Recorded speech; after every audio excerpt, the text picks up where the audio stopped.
BSNL return. काय खरंच BSNLची वापसी होणार? काय BSNL जिओ, एअरटेल यासारख्या बड्या कंपन्यांना टक्कर देऊ शकते? एकेकाळी मार्केटवर राज्य करणारी BSNL कंपनी नेमकी लॉसमध्ये आली कशी? काय आहे याची कारणे? जाणून घेऊया व्हिडिओच्या माध्यमातून. त्यापूर्वी चॅनलवर नवीन असाल तर चॅनलला नक्की सबस्क्राईब करा. मित्रांनो, भारत संचार निगम लिमिटेड BSNL ही एक गव्हर्नमेंट कंपनी आहे. कंपनीची सुरुवात वर्ष 2000मध्ये झाली. BSNL कंपनीचे उद्दिष्ट एकच, गावागावात कनेक्टिव्हिटी पोहोचावी, देशाच्या कानाकोपऱ्यामध्ये लोक जोडले जावीत. या उद्दिष्टाने सुरू झालेली कंपनी एकेकाळी अख्ख्या मार्केटवर राज्य करत होती. या कंपनीने प्रॉफिट भरपूर कमावला. BSNL कंपनी नेमकं मग बॅकफुटवर आली कशी? या कंपनीचे लॉस होण्यामागे कारणे काय आहेत? तर यामध्ये मुख्यतः कारणे कंपनीच्या कर्मचाऱ्यांनी केलेले घोटाळे.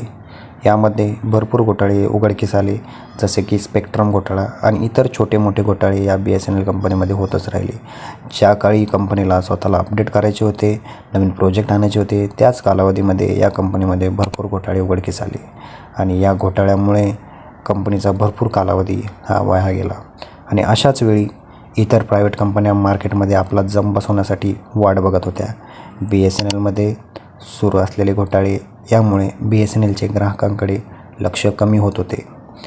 वेळेवर सुविधा न मिळणे या सगळ्या प्रकाराला ग्राहक वैतागलेले होते आणि त्याचवेळी इतर प्रायव्हेट कंपन्या या लोकांना चांगल्या प्रकारे सुविधा पोहोचवत होत्या, जसे की 2G, 3G, 4G. इतर प्रायव्हेट कंपन्या स्वतःला अपडेट करत होत्या, नेटवर्क अपडेट करत होत्या आणि त्यामुळे BSNL कंपनी बॅकफुटला गेली. आता BSNL कंपनी मार्केटमध्ये परत येत आहे. इतर प्रायव्हेट कंपन्यांचे वाढते प्लॅन्स बघता नागरिक आता या कंपन्याला देखील त्रस्त झाले आहे. या प्रायव्हेट कंपन्या जसे की जिओ, एअरटेल आणि इतर वोडाफोन, आयडिया यांना कुणीही विरोधक नसल्यामुळे या कंपन्या स्वतःची मनमानी करत आहे आणि आपले प्लॅन्सचे रेट, आपले रिचार्जचे रेट वाढवत आहे. इतर प्रायव्हेट कंपन्यांनी आपले प्लॅन्सचे रेट 25% वाढवले आहे. सामान्य जनता हे सध्या त्रस्त झालेली आहे. त्यातच आता गव्हर्नमेंटने BSNL कंपनी पुन्हा सुरू करण्याचा निर्णय घेतला आहे आणि टाटा समूहाला हा प्रोजेक्ट सोपवला आहे. ही बातमी कळताच नागरिक आता BSNLकडे वळताना दिसू लागले आहे. मागच्या हप्त्यात जवळपास एकूण 6 लाख ते 7 लाख युजर्स हे BSNLमध्ये पोर्ट झाले आहे. BSNL या गव्हर्नमेंट कंपनीचे प्रोजेक्ट आता टाटा समूहाला दिले गेले आहे. त्यामुळे नक्की जिओ आणि एअरटेल यासारख्या कंपन्यांना आता BSNL नक्कीच टक्कर देणार आहे. धन्यवाद.